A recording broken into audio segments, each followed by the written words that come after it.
Here's one of the early scenes in Rio Grande, starring John Wayne, Maureen O'Hara, and of course our featured speakers, Ben Johnson and Harry Carey Jr. Left face! Aye, you're a fine body of men. Now put your bags down. This is your home, so make yourselves comfortable. I bid you all welcome to Fort Stark.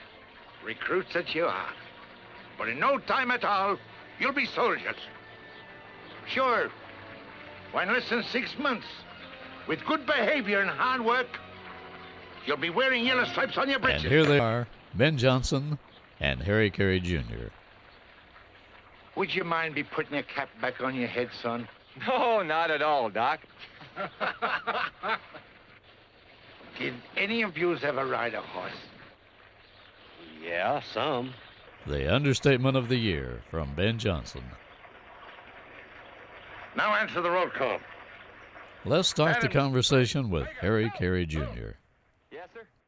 They've got adobe soil out there in parts of California that they make adobe bricks out of. My dad said I looked like a glob of adobe mud when I was born, so he nicknamed me Dobie. That's pretty good. Tell us a little about your father. Well, my dad, a lot of people, you know, because he's still on television, and my father, you know, I'm an old man now, but my dad started out in the business in 1909. So he practically was in on the invention of motion pictures. And a lot of people still remember him because of two movies that are on all the time on television, Angel and the Bad Man and Red River and Shepherd of the Hills.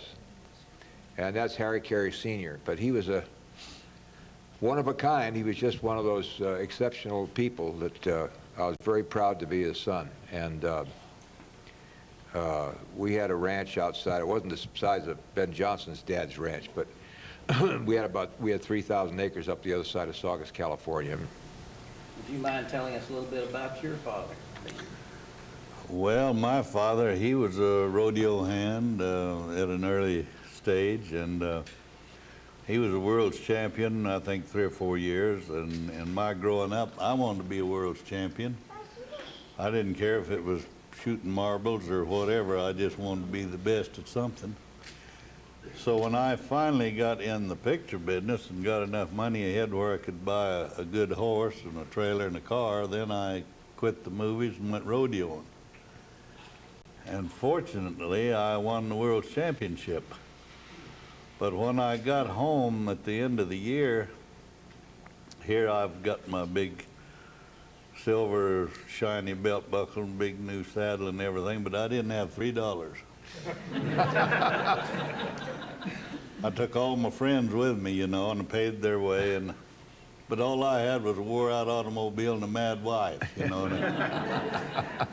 But I thought, if I'm a world champion and ain't got no money, you better do something else. So I went back into the picture business, and I've been there ever since. Yeah, he sure had. Ben won the Academy Award. You know, he's the only man that ever was, I guess, because even Will Rogers didn't do it. That won the world's champion team roper, and then won the Academy Award. Nobody else has ever done that. I don't know if that means anything or not, but it's good. It's good conversation, you know. Ben didn't want to play that part in the last picture show. Well, they sent me this script. Peter Bogdanovich, to start out the beginning of this story, he and Polly, his wife, was with the New York Times. They came to Monument Valley where we were doing a picture called, I think, Cheyenne Autumn. Yeah. To do an interview with John Ford. Well, the assistant wouldn't let them get in a half a mile of John Ford. So I finally mustered up courage enough and went and asked Ford if he would give these kids an autograph. I mean, you know, if he'd let them... ask him some questions. Yeah, that's about the movies and one thing. So he did. He let them in, and he kept them around there for a couple of weeks. So Pete wrote a script called The Last Picture Show. Well, to repay me for what I had done for him, he wanted me to do the picture. So they give me the script, and I read it, and it was the worst script ever read in my life. It was just horrible, and every other word was a nice four-letter word, you know. So I sent it back to them, and I said, I'm not interested. In the meantime, they'd offered me a salary, 10% of the picture, and I don't know what all. And I still turned it down. Well, finally, one morning, I took a show and got away from them, and I went to Houston. One morning about daylight, the phone rang, and it was John Ford. And he asked me, he says, Ben, will you do me a favor? So I said, yes, sir. I wasn't smart enough to ask him what it was. He says, I want you to do Bogdanovich's picture. So I knew they had me hemmed up, so I called Pete, and I said, if you let me take the script and rewrite my part, take all the dirty words out of it, I'll do it for a salary. So they let me take the script, I rewrote the thing, and I took it for a salary. And I didn't have to say one dirty word, and I won the English Academy Award, the American Academy Award, the Golden Globes Award, the People's Award, and the New York Critics. Didn't have to say one dirty word.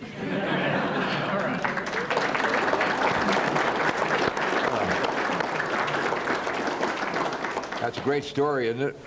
Carey, didn't you play weren't you in Red River too? Yes, I was. How I got in Red River was they had another guy to play that part, Paul something, and Howard Hawks got angry with him about something. He lied to him. He lied to the director, and so he fired him. And John Wayne got me that role of that Dan Latimer, I think the name of the guy was, in Red River. And so that's why I wasn't in the beginning of it, when they all take off their hats and yell, give the cowboy yell and everything, go running off and, you know, take the cattle to, where are they going? They're going to Abilene, I think they were. Mm-hmm. Anyway, so what I did was, I did it all on the sound stage there at Goldwyn's. They had the cattle sedated or something. They had them lying down. And, yeah, they did. I mean, otherwise they'll get them run off. And I was riding in among the cattle and singing to them, you know, singing and riding old paint, and then Duke comes up. Well, the first time we did it, you know, you remember the part that John Wayne in Red River was very stern, tough, never smiled, mean young man, you know. So when I'm doing this scene with Wayne, telling about my wife wants a pair of red shoes when we finish the drive and everything. That's my wife. She always wanted a little pair of red shoes, and I kind of figured I'd get them for her. He starts to smile. So Howard Hawks said, cut. And he says, Duke, don't smile.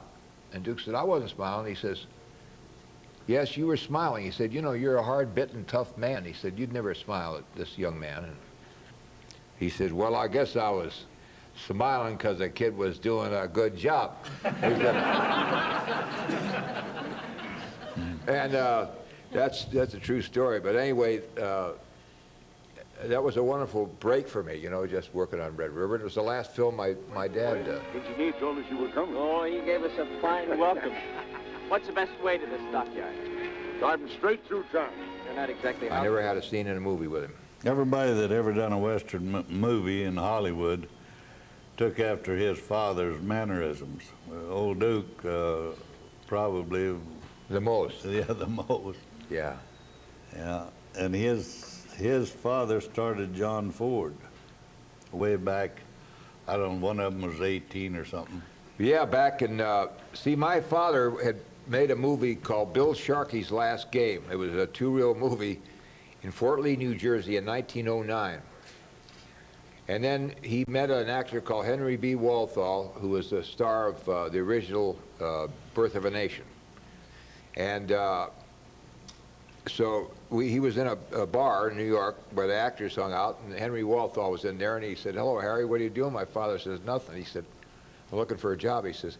And Henry Walthall took my father over and introduced him to the legendary D.W. Griffith. And he met D.W. Griffith, and he did like, I think, 50 shows for my dad, for D.W. Griffith. And then he came out to Universal and started making little westerns out there, and he gave John Ford his first job as directing. And my father played a character when he met up with Ford. They wrote the scripts themselves. And Ford was 18 years younger than my dad. And he played a character, my father played a character called Cheyenne Harry. And then they'd write these scenes at night, and then they'd go out and shoot them the next day because it was silent films. And he did 25 Cheyenne Harrys with he and Jack Ford. And if you remember The Searchers, there's a scene in there where my father had a habit, when he was in a tight, as Ben says, he'd do that. You know, he'd grab his elbow. And John Wayne did that at the end of The Searchers as a tribute. And Duke did that. He saw my mother standing behind the camera, and he did that at the end of the picture. He reached over and did that as a tribute to my father. So. You know, I think about that quite a lot. Those guys didn't have to say nothing. There ain't no telling how good we could have been if we didn't have to say nothing. That's right. Well, we'd have been great actors if we hadn't had to say nothing. No, they just made it up. Last night, we showed The Wagon Master down at Paramount Theater, and you fellows were good enough to be there. Both of you have expressed very good, actually very complimentary opinions about that picture. Would you like to talk about that a minute? Tell us why you think Wagon Master was. Well, tell them, Ben. Well, I don't know. I think it was the best Western ever made, really. John Ford said it was the best Western he ever made. There was so much realism in it. There wasn't any phonies in it. There wasn't any dirty words in it. The way I figure, Travis, these ponies ought to bring us $30 a head. And 12 head of $30 comes to, 320. 360. It does? But that's better yet. Divided by 2, well, that makes it, quite a tidy sum. Yeah. And we got the Mormons across there, Yeah. all safe, you know. So you know, and of course it was my first lead in a movie. God, I thought I was Roy Rogers or somebody, you know. But I've been so fortunate to have people accept my character. I never was a very good actor, but I worked with some good actors, good shows, good people, watched them how they did it, and then did it the way Ben Johnson would do it. And fortunately, people accepted my character. Well, and, sure, I'll say they did. So I was just lucky. That's Yeah. Wagon Master was John Ford, right after World War II.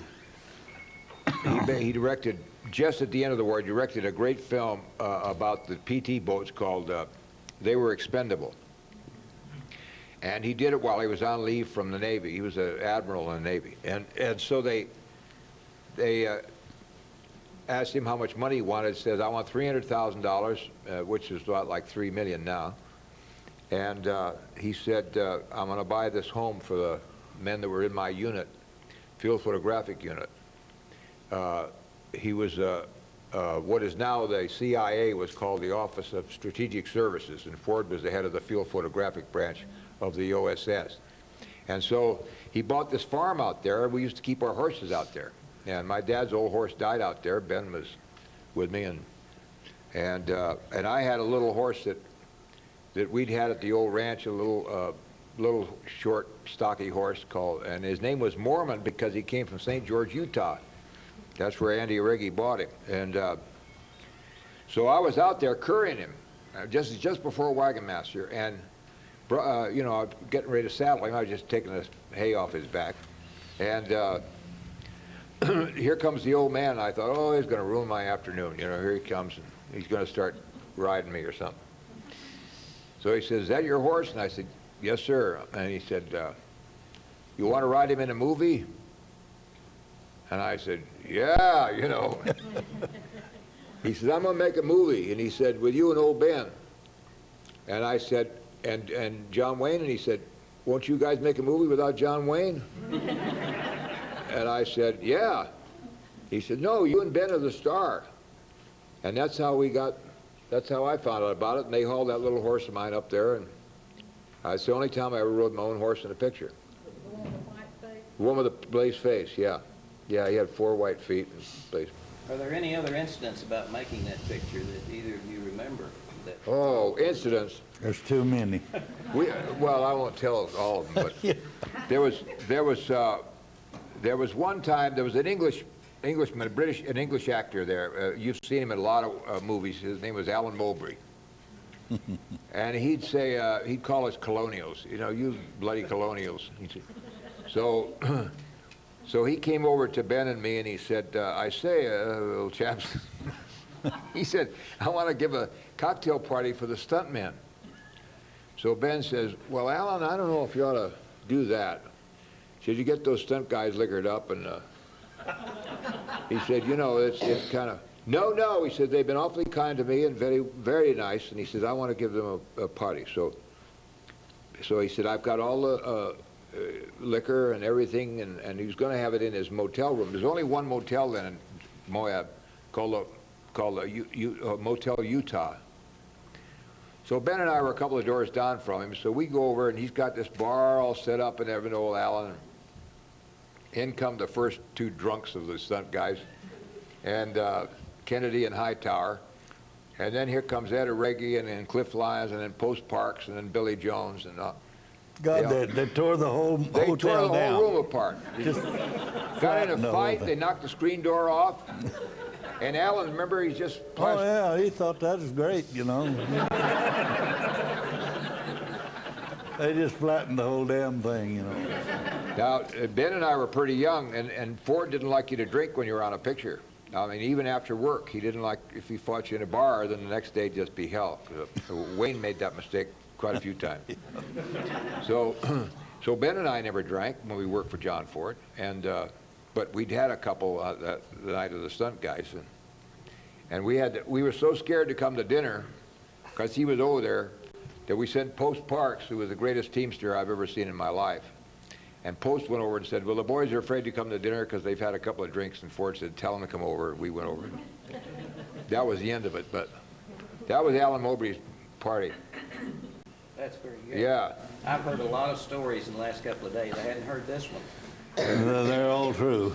Yeah. They're all true. Well, we're fortunate to be showing that same movie again Sunday afternoon, folks. If you'd like to see it, you'll remember these stories that you've heard. Later this afternoon, we're going to have Will Penny, and Ben had a featured role in that picture. Is there any? That was a good movie. It was a good picture. A lot of realism in it. Authentically, it was good. It was around livestock, cattle, and horses, and it was something that I was quite comfortable with. And even if I say so myself, I think I've done a pretty good job. Anyhow, they didn't fire me. Well, tell them there's a lot of publicity again about Marlon Brando, and especially this last tragedy they had. But tell them about when you first worked for Marlon Brando. Well, we did a picture called One-Eyed Jacks. We go to Monterey, California on location. And Marlon had a scene, the first scene in the picture was Marlon Brando sitting on a rock. And then there's a big wild rose bush here, and it's full of roses. So Brando's sitting on this rock, and he picks this rosebud off there, and he's twirling it around, and he's thinking about his gal, and he's looking out across the ocean there, and he picks a petal off and throws it down. He does that for about a half or 3/4 a day, and finally an assistant comes in to him and says, Mr. Brando, don't you think we better get this shot? And he says, yes, sir. So I'm sitting in the shade over there, so he hollers at me and says, come here. So I go over there. He says, you gather up all your friends that want to leave and go for 3 days, and I'll be sitting right here when you get back. Says, if you need any money, we'll go to the office there and get some money. So I gathered everybody on the set, all I could find that wanted to go. We left for 3 days. Came back, Brando is still sitting on the rock. And he's still picking these roses off and looking off across there. And there's a pile of wild rose bushes high as this ceiling off over here, you know. And he's still So then, you know, when we all got back, he says, all right, says we're going to take this shot. First rattle out of the box after 3 or 4 days. Yeah. So things like that. There was more film shot on that picture than any picture I think than in any history. picture. They would haul 3 or 4 dumpsters of this film off every day from that picture. It almost broke Paramount just buying film for it, you know. I know it. But it was quite Ben an was on, experience. well, you were on it 7 months. Well, 7 Carl months. Malden and I, they called us in, and how I got that job. Stanley Kubrick was supposed to direct it, but he called Carl Malden, Brando, and myself in to talk to us about the movie. So we go in, and we're 4 of us sitting around this big table, and I sat there for about an hour. I ain't said nothing, you know. And pretty soon, Brando over there, he looks across at me and he said, Ben, had you been Jack Palance in Shane, and there's a man coming in out here horseback you're going to have a gunfight with, what's the first thing you would have done? Whatever made me say it, I don't know. But I said, well, the first thing I wouldn't have done is stop and put on them gloves to have a gunfight.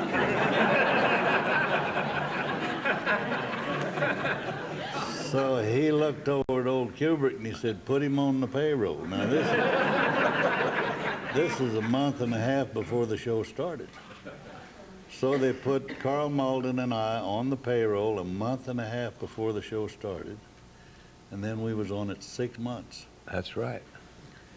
So, you know, things like that. That's when you got your new swimming pool, I think. Yeah. Oh, I got another great story to tell you about that.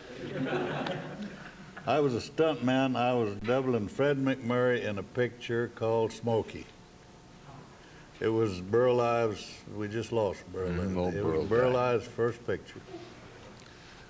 So I rode 10 head of bucking horses one afternoon, and I charged the business manager, old Duke Gould, for every one of them.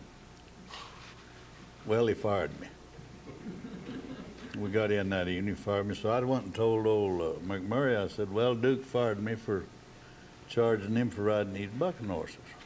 So McMurray says, well, you go ahead and get your other shirt and your suitcase and go on, get in the car and leave.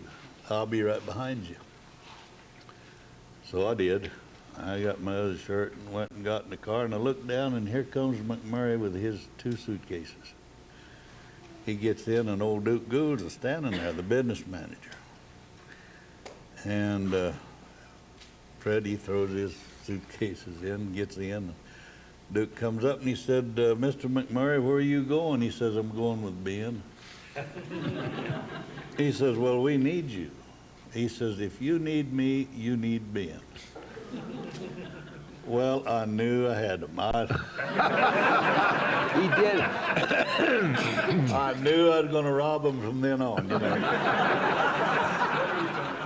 So we go along, and finally, Duke, he says, well, Ben, he says, you can stay. But in front of Duke, old Fred says, now, don't even get up and go water a horse, get on one or nothing unless you charge this little so-and-so, you know.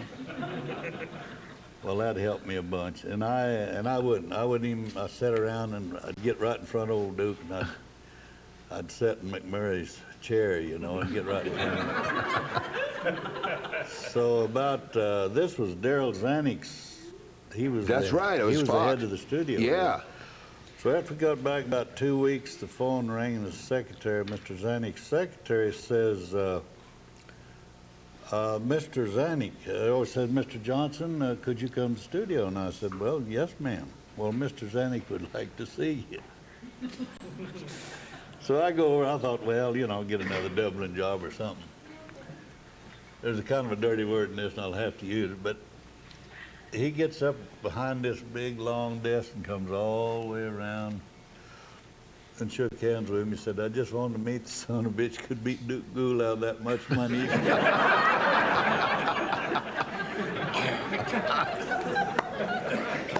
That's so great. I robbed him. Oh, yeah. You did some stunt work, right? Oh, yeah, Stunt in one of the yeah, pictures, Will quite a as bit, co-star. quite a bit. I remember a photograph, I believe it was in Life magazine, back when that movie was being filmed, about the most professional man in the movies, and they were talking about you. Do you know what I'm talking about? Do you remember that? Well, no, not really. Oh, There was an incident where you were hanging from a tree or off. well, what happened when they hung me? When they hung me in the town square, I was sort of a bad guy. I was mean, I scared of myself in there, but they hung me by one leg.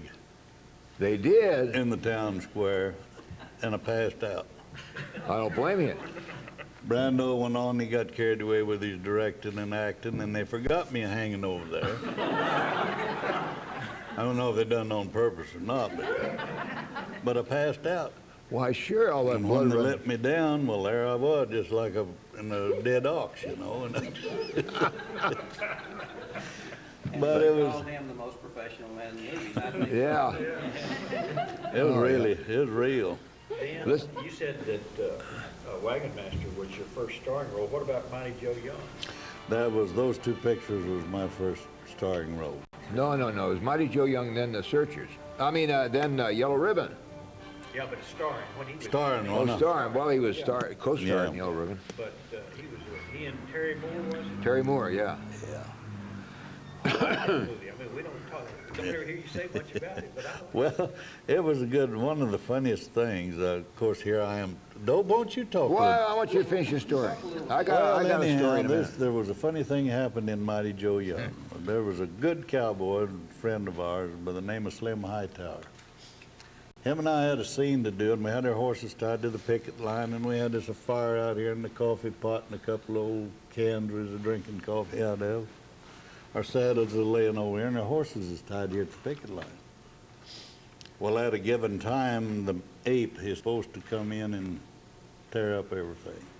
Well, we're supposed to get out of there. So we're drinking the coffee, and I look up and I see the ape a-coming, and I, nudge old Hyde. So we run, we got our saddles, and throw them on our horses.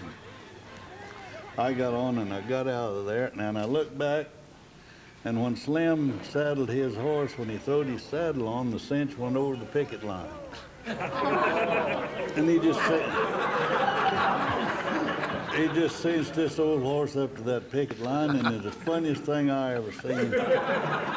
Old Slim's eyes was about that big, and this horse was jumping that high, but he couldn't go nowhere.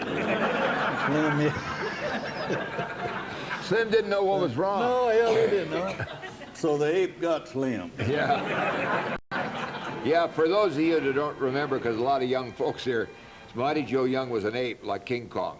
And, but I talk about passing out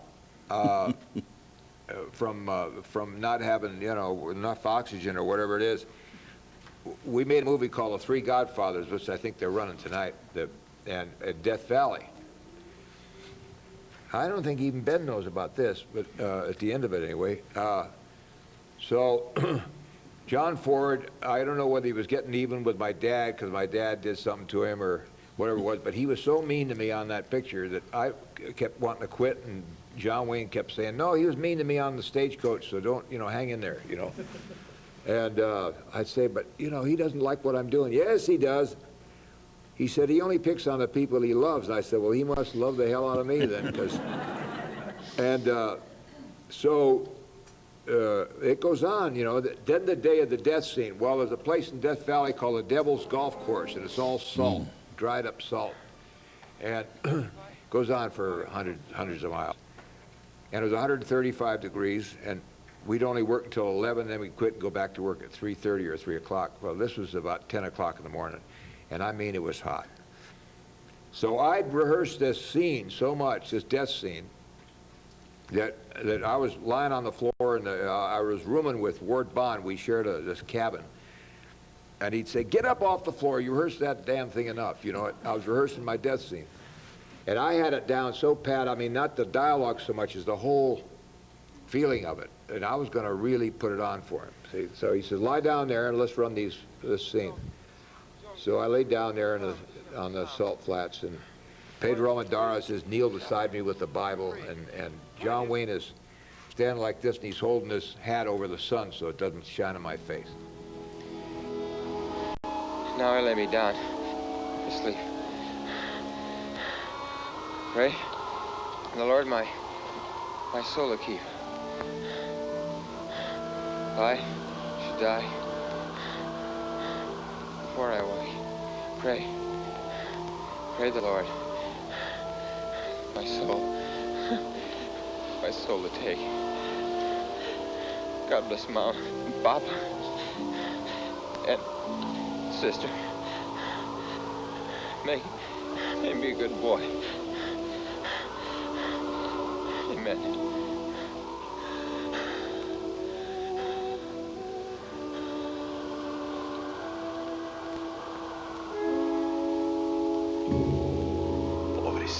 And I did it, and right after I finished it, I thought, I didn't know I could be that good, I thought. See? And Ford went, well, now we're in trouble. He said, here we are halfway through the picture, and I can't replace him. And he said, Audie Murphy begged me for this part. And he, you know, because Audie Murphy was a war hero, and he kept throwing Audie Murphy at me all during the bit. But now he said, you know, I wish Audie was doing this death scene. I thought it was terrific, and he thought. So he said, so then he's got really nasty, you know. And he called me, he said, you're yellow. That's the trouble, you're yellow. So I sat up finally. I thought, well, I'm going to die anyway. So I said, you can call me a lousy actor, but I said, don't call me yellow. Then he said, well, lie down there and die. So he said, everybody get away from him. So he ran everybody off, and they left me there like this. Marilyn said, that's why I'm kind of, you know, crazy sometimes. When the time he came back, I mean, I was ready. And I could barely talk, and I could barely move my mouth. I didn't have any saliva in my mouth. I was just, and I did it the way he wanted it. Well, now about a month goes by, and they called me up, and they said, we want you to come down. I don't know if you know what looping is, but it's dubbing. And when the sound isn't right on a film, if there's noises or airplane noises, something, you have to synchronize your voice with the picture, and you do it in a studio. So they called up and they said, Harry, why don't you come down and do some wild lines? They call them wild lines. You just say, which way did they go? And then you do that about 3 times. So anyway, I drove down there, and Ford was there. I didn't think he'd be there, you know, and there he is. So he says, come on and let's go do this. So, yes, sir, I follow him up. And John Wayne is there. And you know, you stand in front of this microphone, and they go like that, and then you wait till the number gets to the end, and then you start talking. So they ran it. They said, let's look at it first. So they ran it. It was the death scene. He wanted me to die again. Dub the death scene. So I wanted to say, you know, that's not fair. I mean, after what I went through, and then now you want me to do it, you know, we're standing in here in front of a microphone, and, you know, he practically killed me to get me to do it. So we started it. Ford says, go on, you know. So I start that same kind of breathing that I did out in Death Valley, and this is a month later, and I start this real, trying to emulate what I'd done on that screen. And all of a sudden, I just felt all the blood go out of my head, and I started to pass out. I was just weaving it. So John Wayne grabbed me, and he took me over to there was a stairway that went up to the projection booth. And he turned me upside down on that stairway so that I get the blood back in my head. And so Ford said, what's the matter with that the way it is? Now, I don't know why he didn't say that in the first place. And they said, well, there's wind noises, Mr. Ford. And he said, well, the wind was blowing. So he says, go home. There's a scene in Three Godfathers where they bury us, you know, where the sandstorm is, and we're all in our bedrolls, or got these tarps over us. And the sand just blows and covers us up with this sandstorm. So Wayne, I think John Wayne gets up first, and you know, comes up out of the sand, and he goes, kid, you know, and because I'm dying. I mean, I'm dying all the way through the picture. He goes, kid. So then I sit up. Oh, my shoulder. It kind of throbs. And I look at where the picket line was, and I don't see the horses. So then I looked around, and I said, where's the horses? So he says, don't wake up and sit up and look all over Death Valley. He said, the film costs a lot of money. And he said, just look where the horses were and say, where's the horses? He said, don't look all over the countryside. So I thought, I didn't say it, but I thought, well, if a guy looks where the horses were and they're not there, you're going to look around and see where the hell they went, you know. I didn't say anything, so I got, and I couldn't stop doing it. I got up and I went, kid, they woke me up. I sat up and I looked over there and I looked all around. He says, don't look, you know, he goes through the whole thing again. Yes, sir. Lie down. So they have to cover us all up again, you know, sand. So I sat up again and looked, and I looked all around. Where'd you pick up the horses? So he had a rock. There's the first rock, this big, and he threw it at my head. And he threw it right at my head. Well, I could see it coming, you know, so I ducked. So when I ducked, Pedro Almendarez, the Mexican star, he's standing right here, and that rock hit him. I won't tell you where it hit him. When I ducked, it hit Pete, and in a horrible spot. And he went insane. Eso es lo que me saco por haberme venido aquí. This Mexican went absolutely ape. He went completely crazy, running around. Finally, Ford said, oh, shut up, you know. That was a bad day. Well, you all think John Ford was such a great guy. Now, that's what we've had to put up with. All of our movie career was things like that. You're about to see a film clip of him at his articulate best. 11, take 1. Take one. More than one take, will shoot. Mr. Ford, you made a picture called Three Bad Men, which was a large-scale Western. You had a quite elaborate land rush in it. Mm-hmm. How did you shoot that? With a camera. Would you agree that the point of Fort Apache was that the tradition of the Army was more important than one individual? Cut. I mean, and I worked for, you know, Hawks and Hathaway and all those other guys, but I'd never Bill Wellman, but I don't know, he was still my favorite. Who was your favorite director? Well, of course, he was my education in the business, but I'd rather work with George Stevens. Yeah, I heard he was. George Stevens was one of the better directors in town. And, boy, I'll say what. And of course, he had a fellow that worked with him, Fred Gill, who directed the second unit on Shane. And he's the one that started Laurel and Hardy way back there. None of you in here old enough to remember that, but that's who started Laurel and Hardy. George Stevens was a great comedy director for Hal Roach a long time ago. How long did it take to film the barroom fight scene in Shane? We worked on that about a week. Well, let's keep the smell of pigs out from where we're drinking.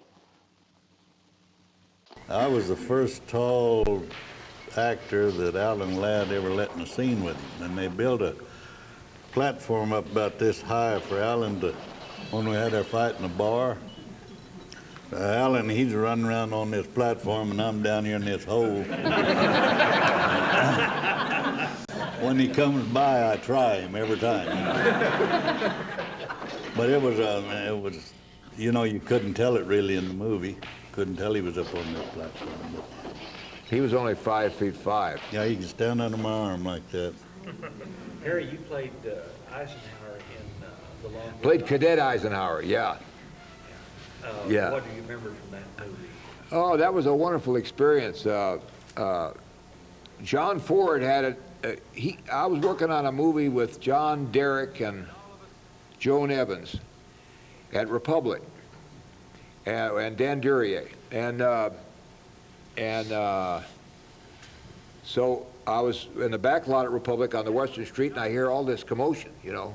Bill Whitney was directing it, and I heard all this commotion, and finally I heard John Ford's name, and they said, John Ford, John Ford. I looked around, here comes John Ford. Well, you know, we're making a little B Western, and here comes the, you know, the master himself, you know. So everybody just practically fainted, you know, when he showed up. So he says, where's Dobe? You know, Dobe, Dobe, everybody's yelling. So he has me come out on this boardwalk there. And he said, take your hat off. He says, isn't that your hat? And I said, yes, sir. He says, I thought that was your hat. So he knew, we remembered everything, you know. So I took my hat off, and I had quite a lot more hair than I got now. And so he takes all my hair and he pulls it back like that. I had a whole bunch of red curly hair. He pushes it. And I didn't know what he was doing. He was looking at me, and he said, yeah. He said, that's good. So I thought, well, I don't know. I'll find out someday. And he finally said, how'd you like to play Cadet Eisenhower? Dwight David Eisenhower. Congratulations. 1915. That was the class the stars fell Well, he had on. this thing in his head that Eisenhower was getting bald when he was a cadet at West Point, and he wasn't. I saw a picture of Dwight Eisenhower when he was at West Point. He had more hair than, you know, than a young kid. And so anyway, but that was the whole idea. I think if I'd had a full head of hair, I don't think I'd have gotten that part. The riding in Rio Grande was something to see. Did you know that where you rode those two horses? Oh yeah, the Roman riding. Mister, what time do you blow the horn around here for folks to eat?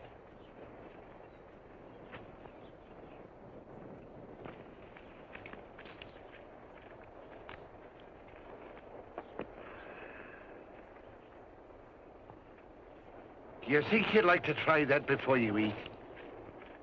You mean ride like them ancient Romans? Yes. You! Let's go, Sandy! Yeah, Ben and I did that.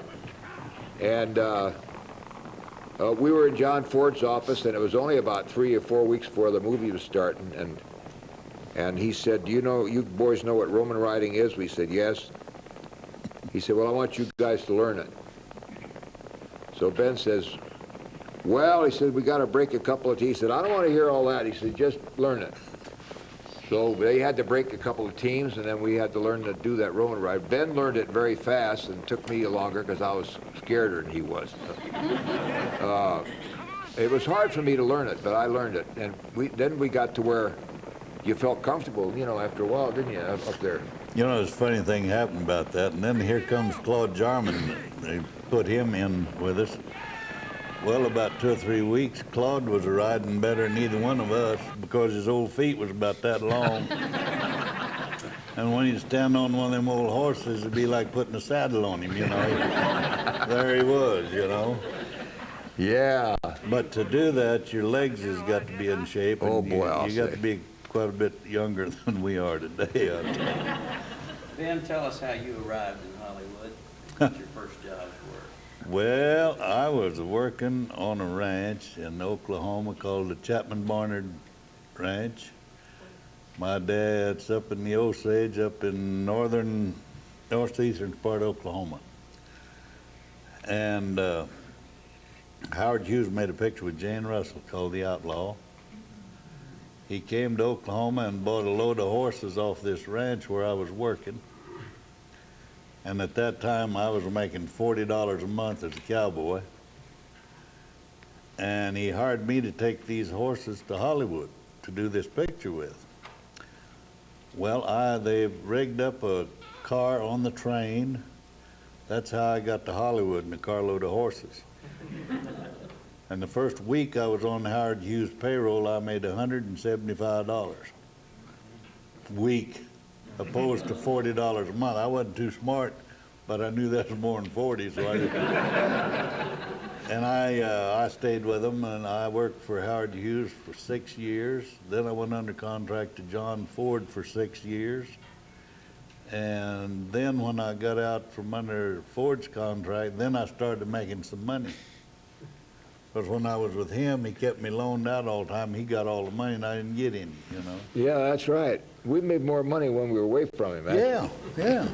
You did stunt work for a long time, and you stunted for a number of A actors and B actors in the Westerns. Would you like to talk about that for a minute? Well, where I was lucky, when I come into business, you know, I wasn't a very good actor, but I could ride a horse pretty good.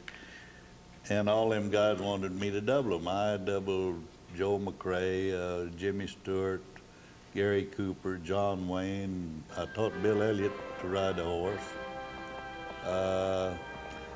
When he did The Red Rider, Bill Elliott is the only actor that I ever taught to ride a horse that took time out to really learn how to ride a horse. Most of them look like a sack of walnuts on a horse. You know? But Bill learned good, and he was a good fellow. Well, he loves it too. Yeah. Bill? Yeah. Last night that show, Wagon Master, I liked the way you got on your horse, professional like. Oh, yeah, well. Get on the where'd you learn that? Go to Well, I guess probably I knew that when I was born. I don't never remember learning it. I've known it all my life. A lot of times they'll fumble around trying to stir it, but you always come here. Yeah, well, I'll be late if you try that. Ben, I want to, just to begin with, you and I have met before. Yes, sir. In the arena at Palm Springs, California, back about 1950, 51. That's where he got hurt. You were in the calf rope and I was in the bull ride. I never was able to ride an anti-rig bull. But I want to ask you about two fellas you may have rodeoed with. One of them, his name is Phil Rollins, who was a director, and another one is Lawson Ford. Lawson Ford's in Las Vegas. He's in the construction business. Phil Rollins is under contract to Warner Brothers Studio as a director, producer, whatever. Phil is doing real good, and so is Lawson. I rodeoed with both those, used to jackpot rope with them around Riverside, California. Yes, sir. They were good friends of mine. Yes, I sir. just wonder if they were still living. They're still living, and they're still working. Good. Thank you. You bet. But of all of that John Ford bunch, Ben and I are the only ones left. Now, some of the girls are left. You know, Maureen O'Hara's, Vera Miles, Joanne Drew are still with us. But we're the only ones of the guys, Ben. Well, we're tougher than them other guys, that's why. We've been watching some of our westerns that we have and movies at home, but we don't know all the characters. I mean, we recognize Paul Fix, and understand y'all might be kinfolk to him. But who's this tall, skinny guy that played Mose? Hank Warden. Old I Hank. didn't know his name. Okay, I couldn't figure that out. Old Hank, he was a great guy. Yeah, he was. He died just recently, didn't he? Yes, sir. Yeah, he died about a year and a half ago, 2 years ago. 2 years ago. Hank was a good cowboy. Yes, he was. Yes, we were working on a movie with John Wayne. I did a lot with Ben, but this was one Ben wasn't. It was called Big Jake. And I played a mean old man. I don't have the money. Or if I ain't back within 18 minutes from now. Or if somebody tries to follow us to the meeting place. Or tries to keep us from leaving after we get the money, we'll kill that little boy. And Hank, like Ben says, was a good cowboy. He'd been a Bronx stomper, you know, he'd done it all. You know, he was riding in Madison Square Garden when he got a job in a stage play in New York. And anyway, Wayne, if he didn't do something right, he'd just blow up and bawl you out, you know. So here come, and we'd all been with him, Ben and me and Hank and all the same bunch of guys that had been with John Wayne since he became a superstar, you know. And but that's why he'd bawl you out. So Hank's supposed to run into this yard, or Maureen O'Hara has got a big, beautiful ranch house there, and he's supposed to run in and said, "There's somebody coming." I can't remember what the line was. He couldn't remember it either, but anyway, he's supposed to run in and yell that the bad guys are coming. So he comes in. Now, he's as good a cowboy and as good a rider as you'll ever find, Hank. But here he comes in, and this horse going, ba-lump, ba-lump, ba-lump, ba-lump, you know, and Wayne saw it. See, and he comes in, the horse goes, dun, dun, dun, stop. And then he yells, you know, "Here comes the bad guys," or whatever. Wayne goes, well, Hank, and he just jumps all over Hank because he didn't ride in fast enough, you know. Well, it wasn't Hank's fault. He didn't have any spurs on, and they gave him a bum horse, you know. So I had a little sorrel horse that could run good, and that they'd given me, and I said, here, you know, jump on this one, you know. So he does, and he gets it. But boy, he came in, and he slid that horse from here to that wall. And Duke goes, that's more like it, you know. Well, I don't know. Y'all get a kick out of this. I get a kick out of hearing myself tell it anyway. My first line in the movies, I didn't tell you this. No, you didn't. Anyhow, my first line in the movies was way back in the early days at Republic Studios. I think I was doubling Bill Elliott or somebody. Anyhow, we made those little pictures in about 8 or 10 days, and this morning when we come in, the director calls me over and he said, Ben, I've got a line here that I want to give somebody. You know, are you interested? Would you like it? And I said, yes, sir. Well, he turned around to the secretary and he had her to type out this line. So I took it and I studied that damn thing for 8 days and 8 nights because I really wanted to be prepared when the time come, you know. And I'd wake up 2 or 3 o'clock in the morning and I'd get this thing and I'd study it some more, you know. Well, about the 10th day, the director says, all right, Ben, it's your turn, you're on. And all I had to do was run this old horse from Outshire, come in here and slide him in here and with a telegram and go give it to Bill Elliott. And my line was, I have a telegram for you from the United States Treasury Department. Well, here I come in, and like Doug says, I slid my horse 40 feet, and I got off and didn't fall down or nothing. I run up to Bill Elliott with my telegram, and I says, I got a telegram. Well, hell, that's all I could remember.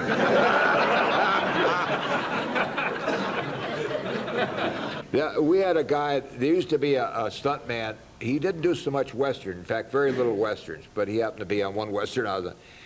But he played prize fighters all the time. I remember Kirk Douglas made a movie years ago when he played the middleweight champion that goes bad called Champion. The name of and Johnny Daheim was always the guy that the champion would knock out. See?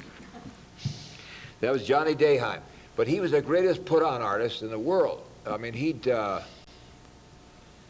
came, the first time I met him, he came up to me and he said, aren't you Harry Carey's son? You know, this is about 1953. I said, yeah. So he goes, well, he says, that's not true what they say about you, is it? You know? And he'd do that, you know. I went, well, it depends on what it is. He says, well, you know. And he'd walk off.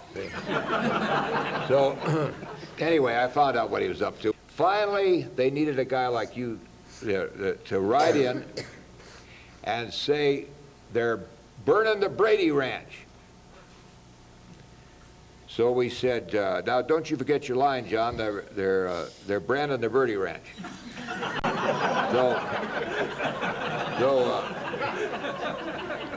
So he says, leave me alone, you know. So I said, don't forget, John, they're breeding the Brady Bunch.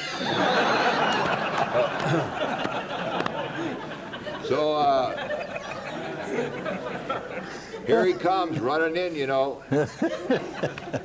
They're burning the Brady branch.